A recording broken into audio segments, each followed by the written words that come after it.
A while back, Steve from HD RetroVision and I shot a few videos about how to use an oscilloscope for use in retro gaming.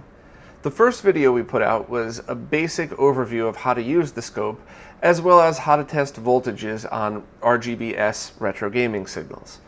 This video is in the same lecture style as the first, and this time breaks down component video signals in the confines of retro gaming. And while I was going back and editing the video, there was two things really that stuck out. First was that I really didn't totally grasp what Steve was talking about while we were shooting this, which is evident from the look on my face in some of these shots. But now that I've actually used the scope since and really gone back and tested some of the things that he's talked about and applied them in a real world scenario, going back and re-watching this while I was editing really solidified my grasp on how to do some of these testing. I still have no clue on the why of a lot of this stuff, but the how I certainly have down. So if anybody's watching this that's a beginner, you might want to just listen and kind of take it in, then go grab your scope and test yourself, and maybe give it a second watch. I know it's kind of a long video to say that, but for learning brand new skills like this, at least for me personally, I find that while I enjoy listening, I then really need to go do it and then go back and kind of relearn again what it was that was taught in the first place. But that's just my suggestion. And the second thing is that while I tried to edit it out, there is a hum throughout the video that is basically just the fan of this Rigel scope. All of these model scopes have a very loud fan that are kind of annoying, so hopefully I'll fix that for next time. But I hope everybody enjoys the video. Maybe experts would even get a kick out of it and just kind of seeing somebody else's perspective on the same things that maybe you're already doing. But a big, huge thank you to Steve from HD RetroVision, who always donates probably more time than he should to all of us, the retro gaming community, and a lot of people that he's been helping out. So massive thank you to Steve, and I hope everybody enjoys the video.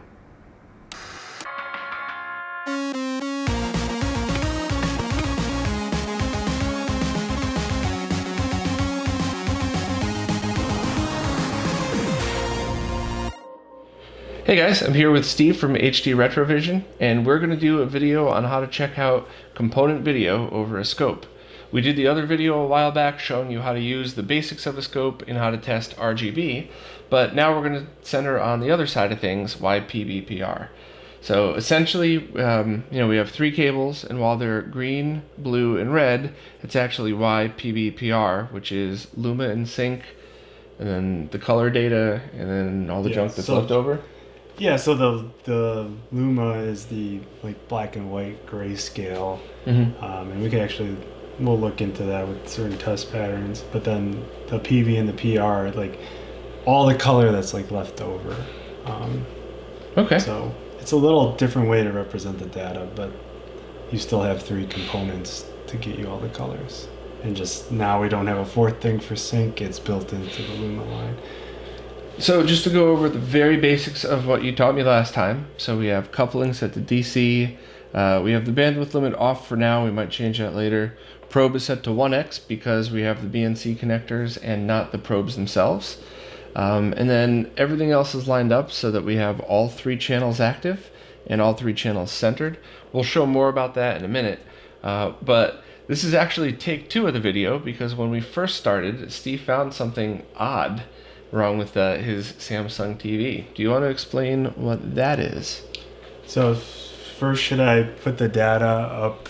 I would zoom in and just kind of show what that is, because that's weird. Even for a layman like myself, that's a weird thing to see. Okay, so yeah, we were trying to get our plots all centered, and I noticed that this is the sync part here. Let me just turn off the other 2 channels for now. So this is just the Luma channel. Here, let me put the trigger on the sync part down there. Zoom in. And this is supposed to be like a clean pulse. So what is this little rise right here? I am not totally sure, but we found out it was related to the TV, and one of the interesting things was, okay, first of all, I'm going to unplug it. And so it's unloaded signal, it's gone. And then when we plug this in, it was fine for a brief moment, and then it came back. It came back like when the TV recognized. So not when it was loaded, but after the TV recognized After the it, TV like kicked recognized back it. some nonsense. So you have here the 75 ohm terminator. So when you Yeah. terminate it, so it's not even plugged into the TV at all, that goes away as well. Yeah. So if we just terminate it here on the scope, it's perfectly fine. So I know it seems like we might be skipping to the end on something like this, but I felt that it was important to bring this up first, so that anybody that's doing these tests at home can spot any weirdness like this. But while we definitely want to use the TV for all of these tests so that we could visualize what we're doing, it's definitely best to make sure you have some good quality 75 ohm terminators. That's just the RCA pass-through. But the best way to test these is just by taking a multimeter and testing the resistance on the input and output side. Just make sure that it's very close to 75 ohms and test that way. And then if you see any craziness, then you know it's whatever your display source is.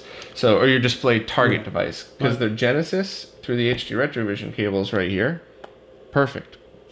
Right. So the other thing it could be is like, because we got another whole wire going to the TV, and so what we did is we also put the terminator at the other end of the wire, and we still got it to look okay. Right.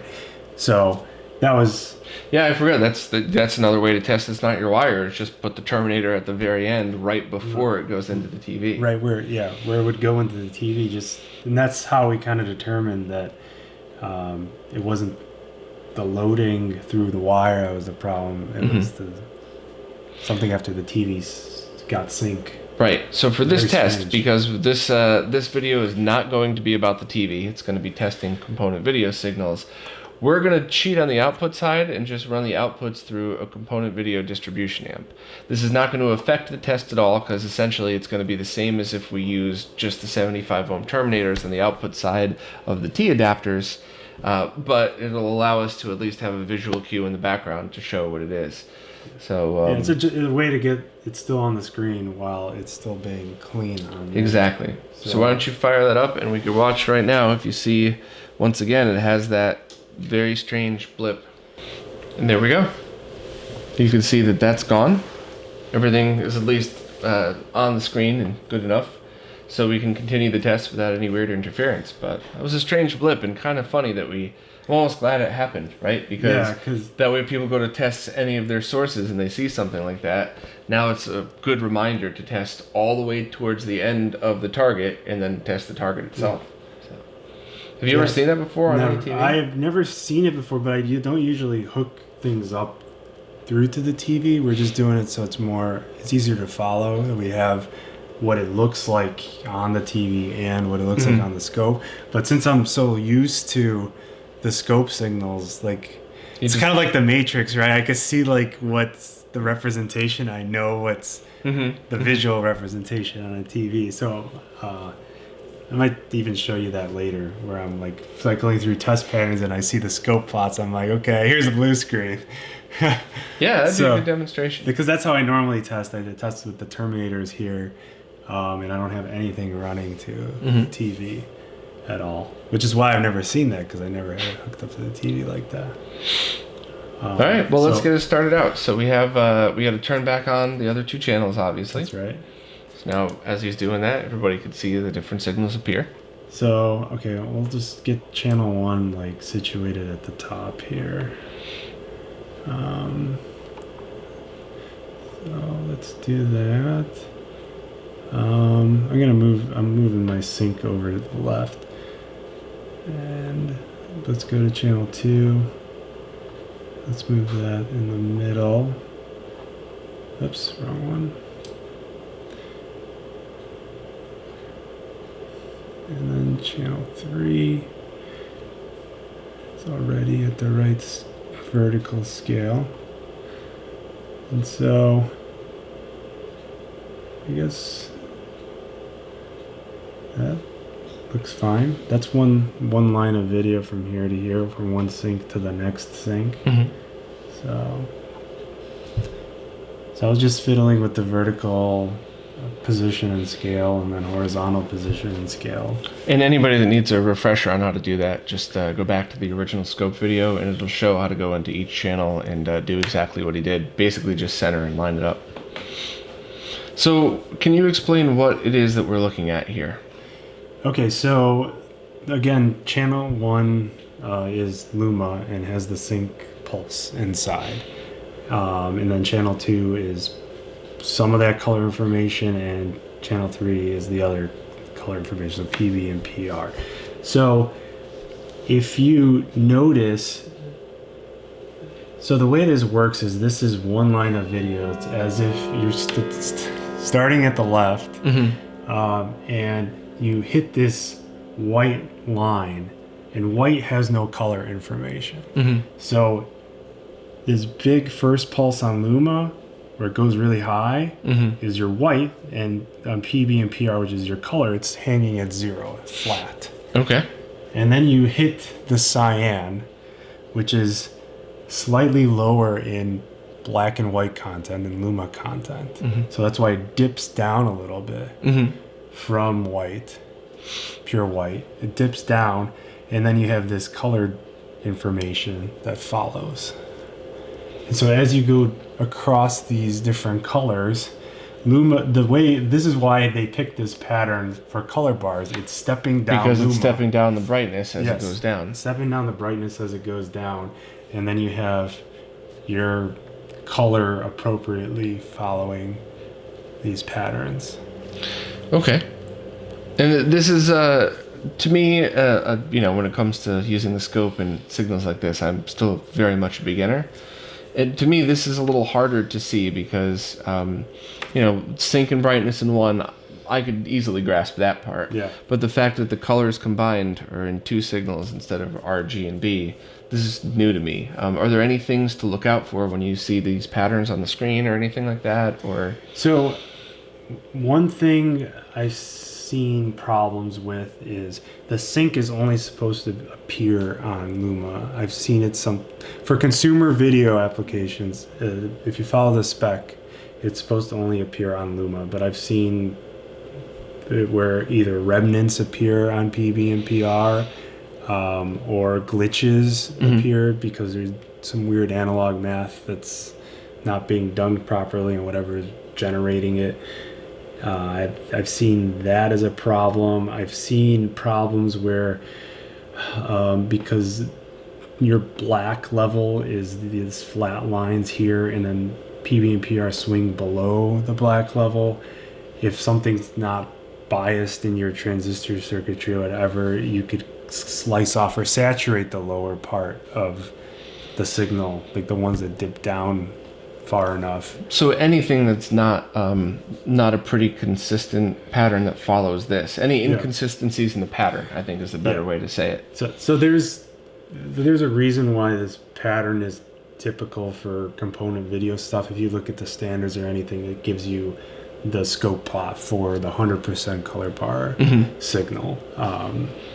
And can we take a screenshot of this exact thing? Yeah, absolutely. I guess here's Okay. That's it. So I'll show that up on the screen, and I'll also include a link to that in the description, so anybody could. This is the basics of what to expect on a YPV-PR scope plot. For this pattern. For the SMPTE pattern.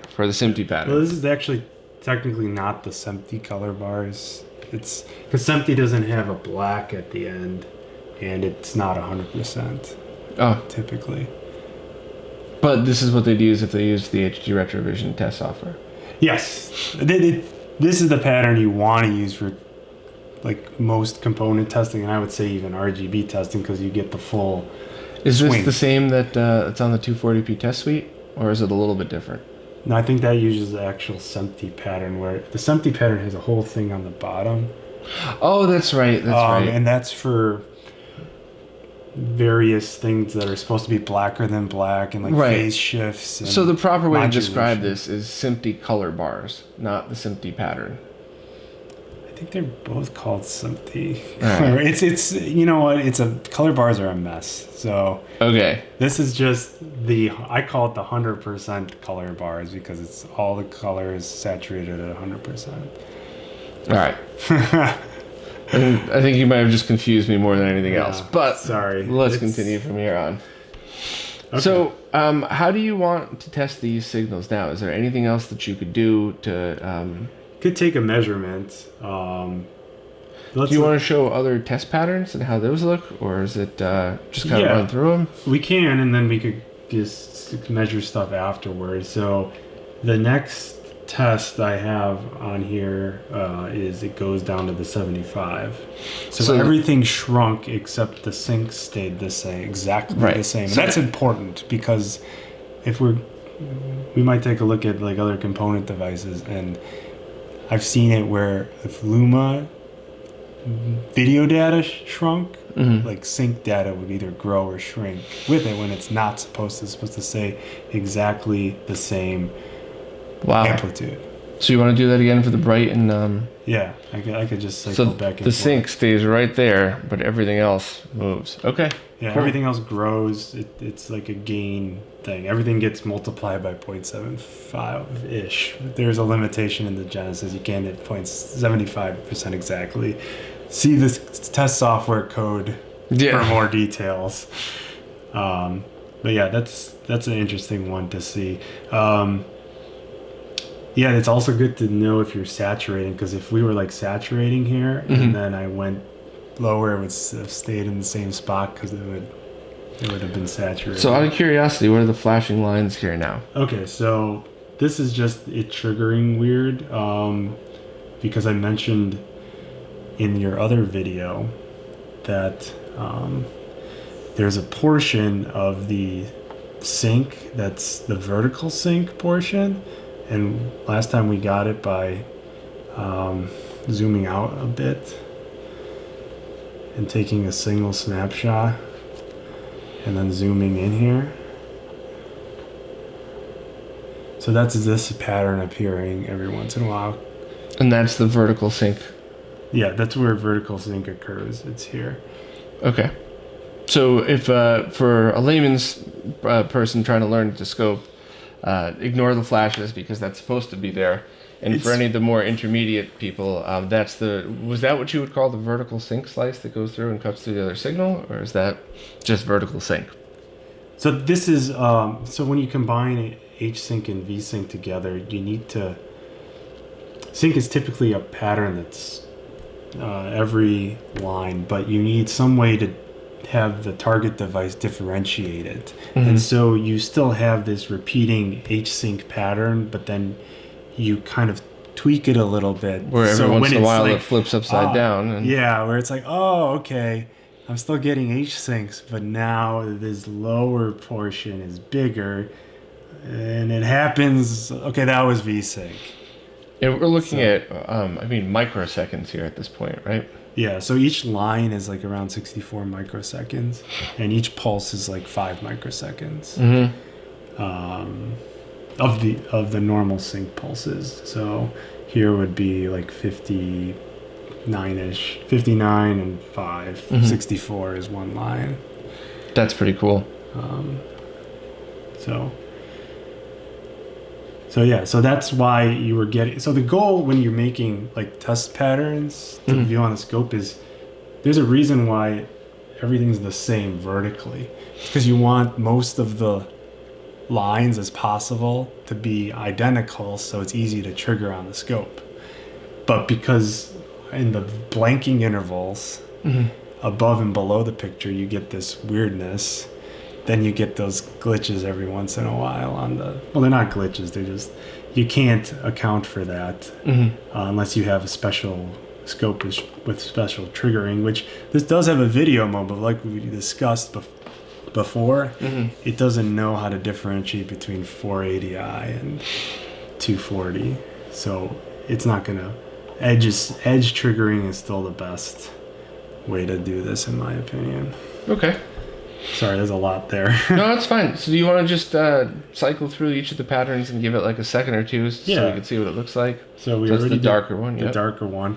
So this is just grayscale. So that completely explains why the colors disappear and you just still see the luma in the sync. And this one's very useful for crosstalk.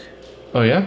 Because if PV and PR is supposed to be dead, and you only have stuff on Luma, if there's crosstalk, this stuff is going to appear a little bit on here, and you'll get like green tints on the screen. Oh, wow. Okay. So you see that a lot with really junky PlayStation 2 component cables. It's this effect where you have energy on Luma, and it's bleeding over into the other ones, which are supposed to be dead. Because like we discussed, pure grayscale has no PB and no PR information. Okay. Yeah. So that one's useful. This is just pure white. So it spikes the voltage of the luma, and then no colors and sync should be the exact same. Yep. This one I use for, at least on the retro consoles, to get the width of how much active video the console can output. So the length of time that it's outputting that signal. Yeah, like how much horizontal like video it can spit out. Okay. So this is green. This one is useful for, we used it for our test fixture, and so I added it in here too. It's a little kind of weird to see, but this is your black, and then each of them dip down low. It actually, the reason I have this is it has the PV and PR go the lowest, to their lowest points while still having Luma data. Okay. Yeah.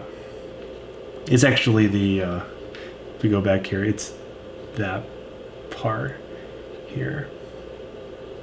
This one? I think it's this one. Where these, this and this are both pretty low. It's a little goofy. Like, these are goofy signals. So magenta, the main reason we have magenta is it dissipates the most power on all three lines. So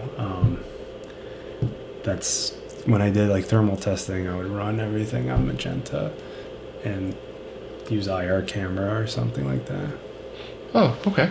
Yeah, it's because I would think that white would dissipate the most power, but that's it would in just Luma. In just Luma, but that's not using the other two cables. cables. Those two would be so in dead. order to have all three together, well, all right. It's the maximum. Like if you did like the calculus and found like the maximum calculated, it would be the magenta.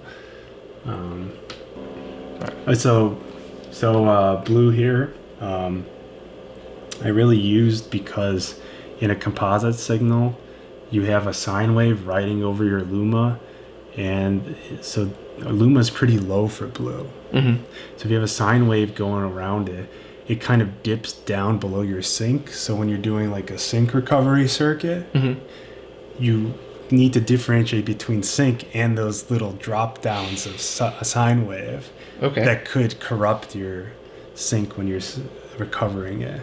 So that's mainly what I use blue for. And then you got pure black, which would just be sync, and then everything else is dead. And then we got these from before. These things everybody loves. Yep. You want to just zoom in real quick, just to show again. And once again, if I remember correctly now, see if I was paying attention, this is a great way to demonstrate if the video signal's done properly, because it'll fall all the way and rise all the way. And if things like the SNES 2 chip don't fall fast enough, so you never get the full range of brightness. Right. It was they call it the bandwidth test because it lets you see the speed of your signals changing. So are all of these going to be the same voltage readings? So for example, if we took that exact Genesis console and then we tested it on your cables and then did screen caps of each that showed the exact voltage, and then started testing other devices, could that be a median to see, or is it just going to be variable each time? When are you using the same console? Same exact console, not the same brand, like literally that console. And what were you changing out? Whatever the component output solution was. So different production runs or something like that? Yeah, your cables So, like, versus RGB into a different versus, whatever other solution they got. So yeah, you will probably get different results as you switch solutions because I tuned this to match average values from a bunch of measurements from various. Which is another reason why the RetroVision cables are probably going to be one of the best solutions you can get for the individual consoles, yes. because you've tuned it specifically for them. Right. Whereas a generic converter has to accept the very wide range. Well, I don't know if it has to accept wide range, but it's tuned to what the ideal is. So if you're designing a universal one correctly, you tell it, hey, I'm expecting 700 millivolts at the input all the time. I'm assuming that. I have to go on that assumption that it's 700 millivolts at the input. How do I get the proper output? If the console output? doesn't do it properly, then it's not. Then it'll just translate. Like, so if you have RGB signals that are 750 millivolts at the input of like a generic transcoder, then your Luma should be 750 on the other end. Mm-hmm. Okay. Yeah. What happens if you hit your brightness switch? Things go higher. As dumb a question as that is, it's can't get a better visualization than that. So that's the faster bandwidth. Okay, and then we're back to normal here, and then we could do the brightness switch here.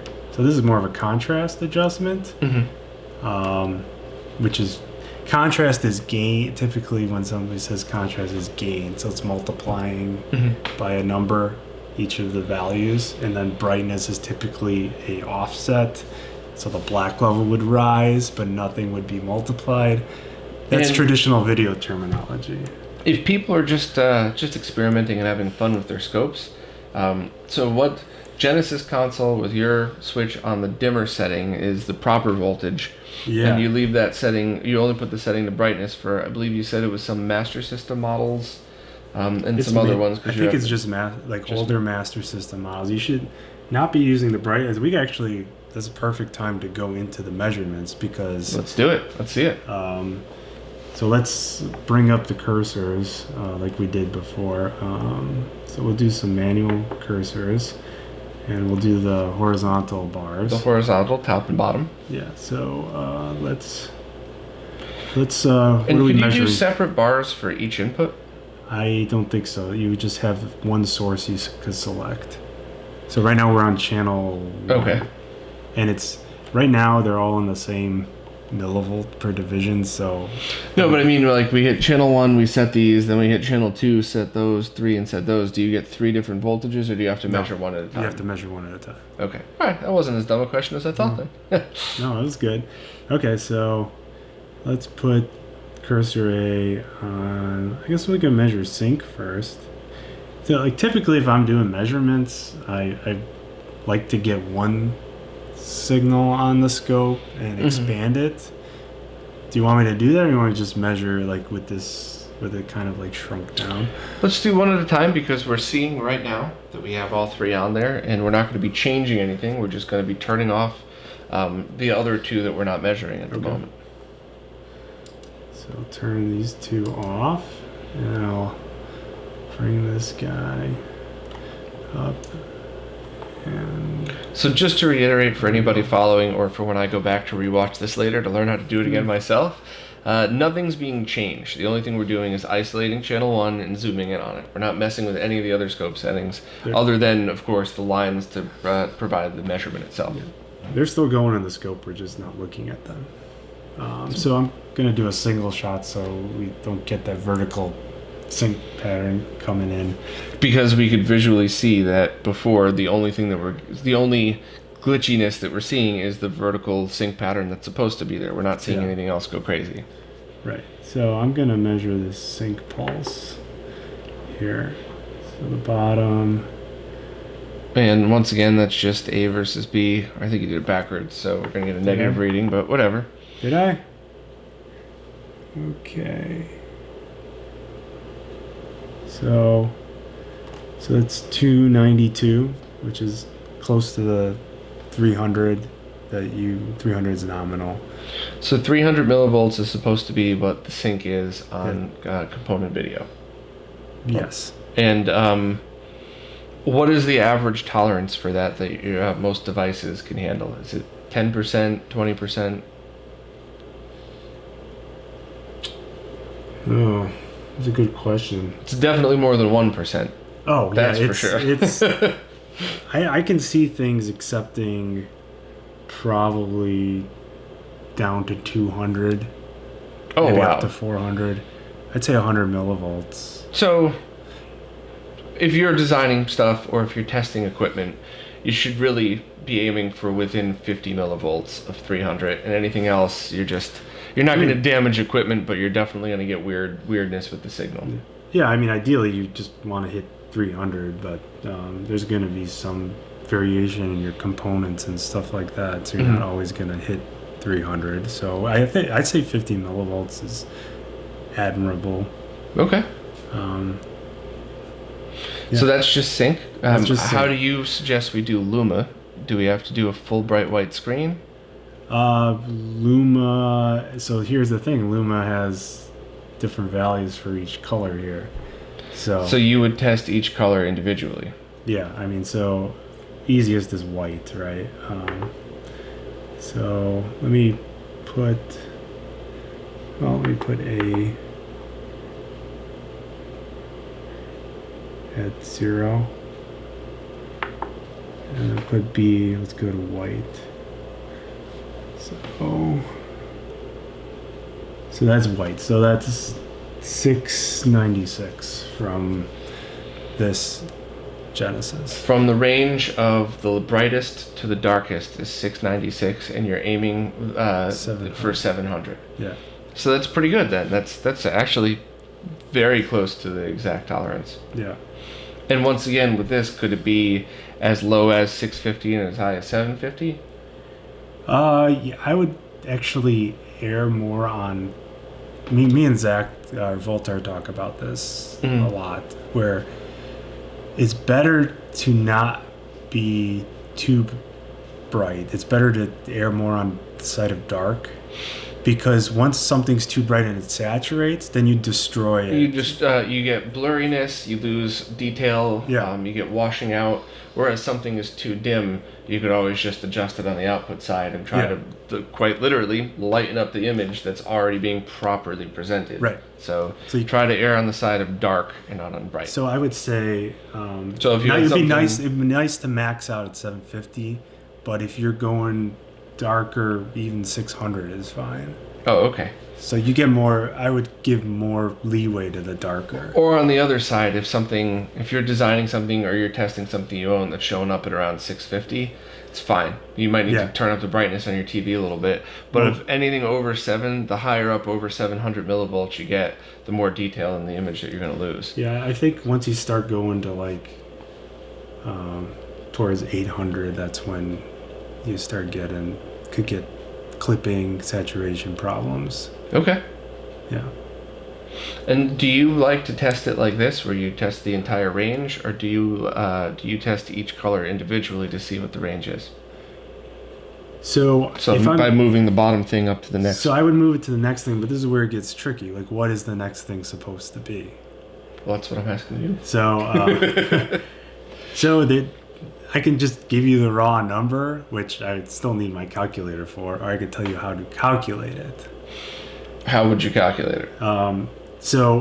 This is where you kind of need to know a little bit about component video. So I don't know how into it you want me to get. Here's the line that I like to draw for my videos, at least today in summer 2018, in that I like to make sure that I provide people and myself when I go rewatch these videos enough info to do the things that you would want your average retro nerd to be able to do themselves. To be able to go in and say, hey, I just got this clone console from somewhere and I want to make sure component video is testing correctly. Is this where you would end it at, or would you then recommend that people go through the process to test individual colors and see? I mean, I would want them to test individual colors, and then in that case I would probably just tell you what the numbers are, because getting the numbers is a little too much. But I don't remember the exact numbers. I need to punch them in my calculator, so I could go grab my calculator. That would be sure. Go for it. Fine. Okay, so if we start with 700 millivolts is your white, right? Then your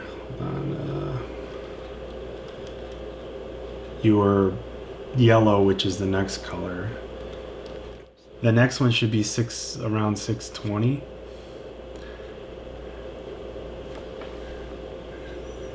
Yeah, 620, 616. And you still leave, so you're measuring from the top of the next color to the bottom of the drop, not between colors. Because this is your black level, it's your reference. It's like ground. Okay. Is there ever, sorry if I'm about to get off topic, but is there ever a time that you want to measure between the colors?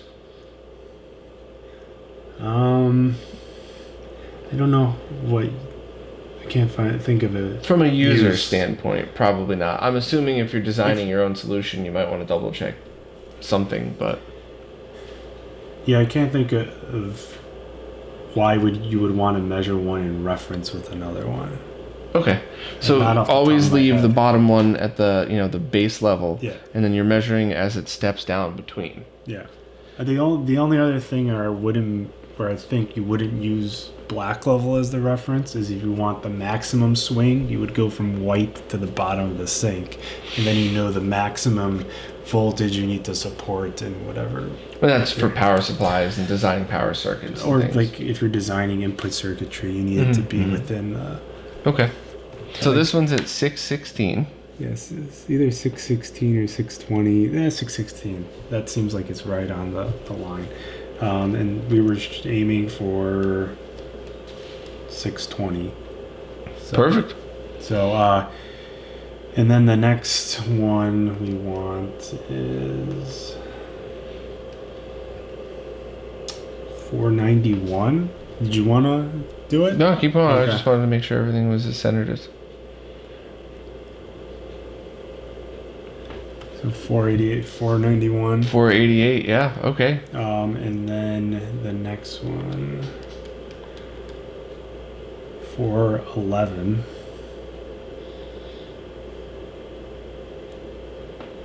It's 412. Beautiful. And also for anybody that's seeing this, I'm trying my best to show everything. This is an impromptu video. I would love to have had like a third camera directly on the output of the scope, but if you could zoom in here and really redial in a hair better. So when I'm saying it's 412, I mean it could be 409, it could be 411. Yeah. When you're talking in millivolts like that, I mean it's, we're dialing into a pretty precise number. So next one is 289. 288. Okay. We have red next. 209.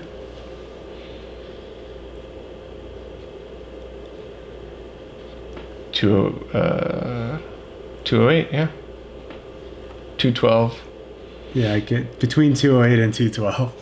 Still an excellent, right on the dot. And then I believe the final one, blue, right?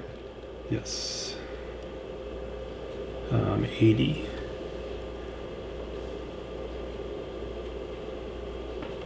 80. Right on the dot. Okay. So it's important to get all the steps, because what that means is you have proper linearity, right? You don't want it just accurate at one spot. It needs to be proportional throughout your whole range of video. everything needs to be proportional. That's what linear So means. if you're designing your own solution, yeah, or you're testing a solution that's important Yeah. for whatever reason, or if you're just a nerd like me and you want to know, to simplify what we've just spent the past few minutes doing is isolate the first channel, which is luma and sync, and then you measure from the top of the highest to where about the sync line is, and that's your full voltage swing, and then you measure it at each one that steps down, and that's how you'd be able to tell if it's a console that you already know, if the voltages are within tolerance and the brightness of each color are correct or off.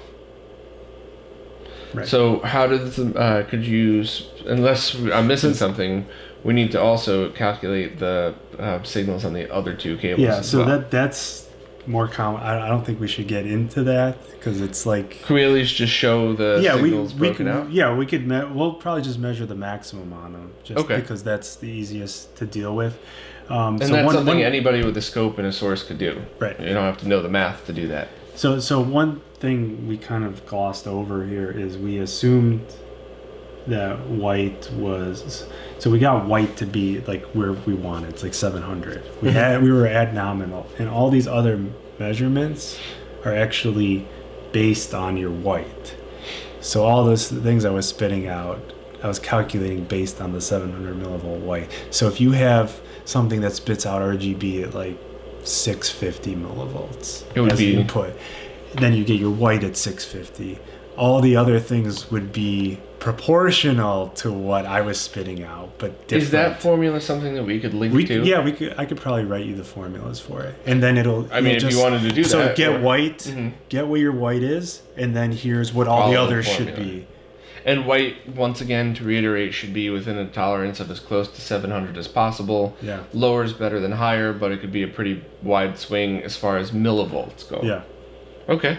And is if you want to write it out, fine. But is there also just publications that we could link to that already just have the formula there, or is it because Well, there's the formulas are everywhere. Just how to use them are kind of like how to use them especially in the In this- confines of retro gaming and what we do? well, in so. what we're doing right now. Yeah, it's not really explained well anywhere.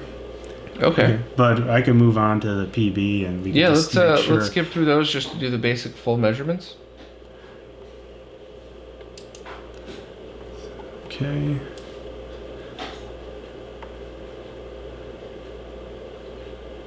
This one I could get bigger because there's no sync, so you go one step bigger.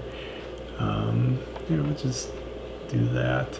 So, again, Could you zoom out on the vertical for a moment, or just zoom out altogether for a moment, just to see how it looks? like, Um, like zoom out or zoom yeah. in?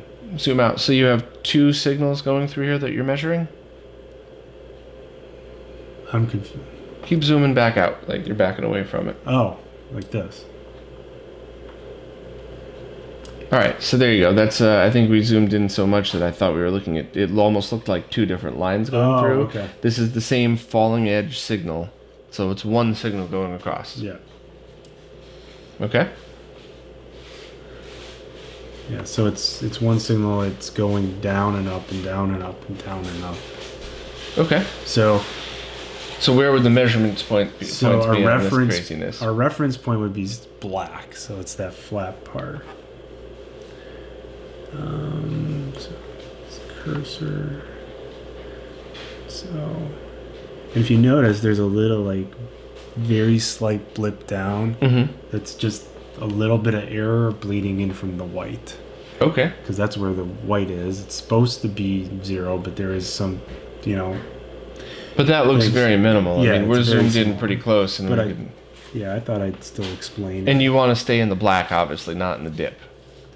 Right. Okay, so we're gonna go down.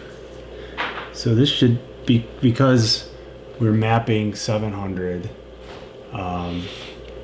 That's something that just went above, and since these are symmetrical, you need 350 above black and 350 below black. Okay.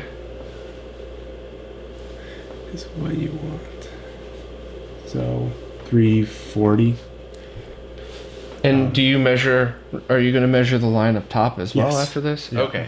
So when you're measuring PB, Yeah. blue, the blue cable, you want to stick one of your cursors right straight down the middle into where black is, the long lines, and you measure above and below, and each should be in about a 350 millivolt tolerance. Yeah, so now I could go up. Again. 342. Yeah. And is it always the number 350, or is it going to So change? 350 is assuming your white was 700. Okay. It would be half of Whatever the white level is then. Yeah. Okay. Yeah. I got it now. It took me a minute. Yeah. But again, you could also do the full top to bottom should be 700. Oh, you know what? That's another Yeah. good way to verify. It only takes another second, but So 682. yeah, 682, 684, 682, yeah. All right. And Well, then, that's easy enough, at least to measure. Maybe not Yeah. to understand, but certainly to measure. and then you have the same thing with PR, basically. It just the pattern looks a little different. But it's the same that you start in the middle and make sure that each half is about equal and half of the total, and the total should... Well, you already have the lines up, so let's just measure the total. Oh, it's just the total? Okay. Yeah, start with the total, so that should match before.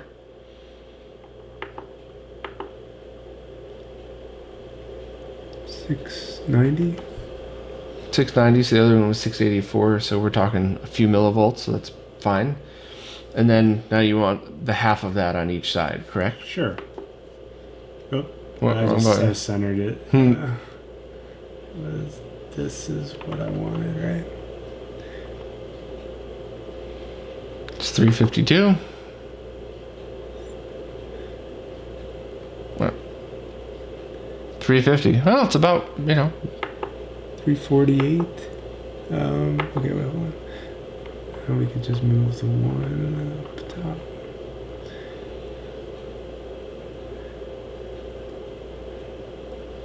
What? Oh, okay. Here we go, 342. Okay, so a very quick recap. You don't have to test all three channels at once. We just did here, so at the beginning people could see what the patterns look like. Start out with the green cable Y, which is Luma in sync. Measure the full voltage range and get that. It should be as close to 700 millivolts as possible. And then from there, use a formula that we'll post in the description or post somewhere that you could use just a basic calculator to go through and figure out what each of the other colors on the SMPTE color bars are. If you have the ability to, use the HD RetroVision test software, which is free and open source too, I believe, right?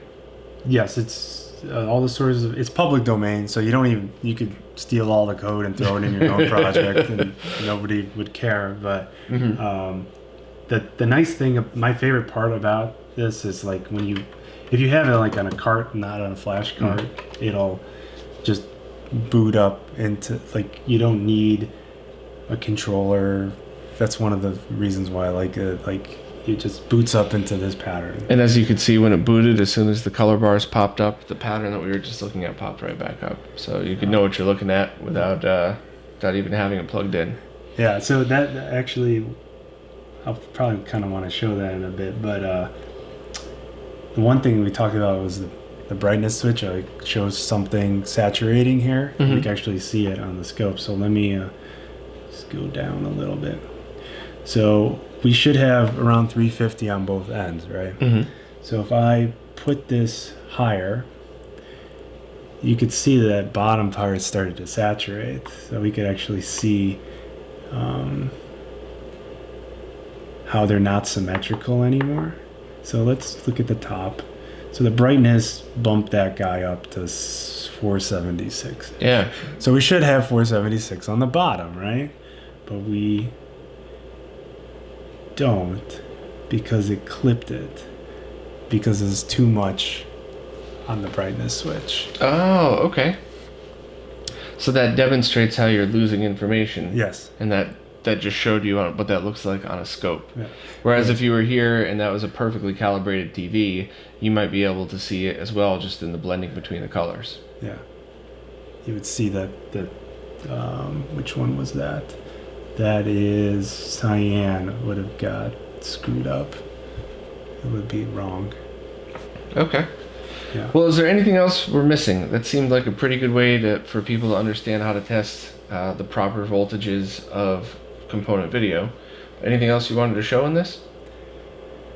I don't know. I didn't really think anything through, so. I didn't really give him much notice, but. Actually, you did this time. Last time it was like, wait, there's cameras? The only thing is like, I mean, I got so used to these patterns, so let me put all this stuff kind of back on the same screen.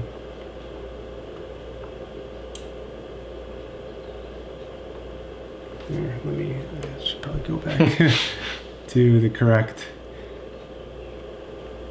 Well, there's a lot of people who say, "Oh, I like Genesis on the brighter setting." I'm like, "You do?" And they're like, "Yeah," and I'm like, "Okay." I think it's the same reason people would turn up, the brightness. What was that? What's the mode that was always vivid mode on TVs in Best Buy? Oh yeah, the vivid drives mode. me insane. Okay, so I got that set up. So I don't typically have everything ever go into the TV. It's funny, without the load on it, you could see all the values jump. They jump up by 2 because the load is 75 into 75, so it gets cut in half when you load it.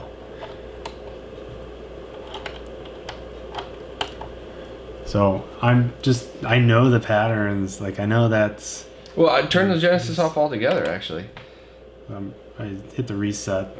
That's produced by Sega, and then the HD Retrovision boot up, and then it goes into color bars. So that's how you could do this without ever using a TV. Yeah. You have the really good 75 ohm terminators that you know are 1% tolerance, and that's how you could do your measurements without ever looking. Yeah, so this is what I know.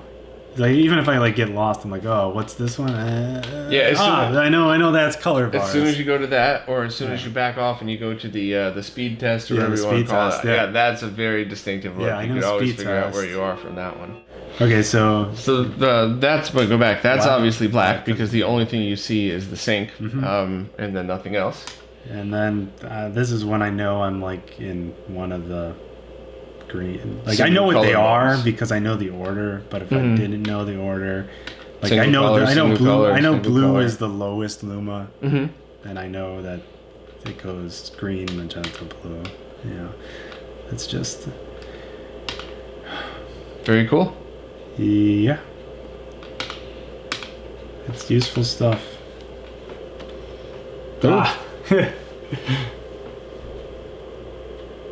There we go. What did I catch before?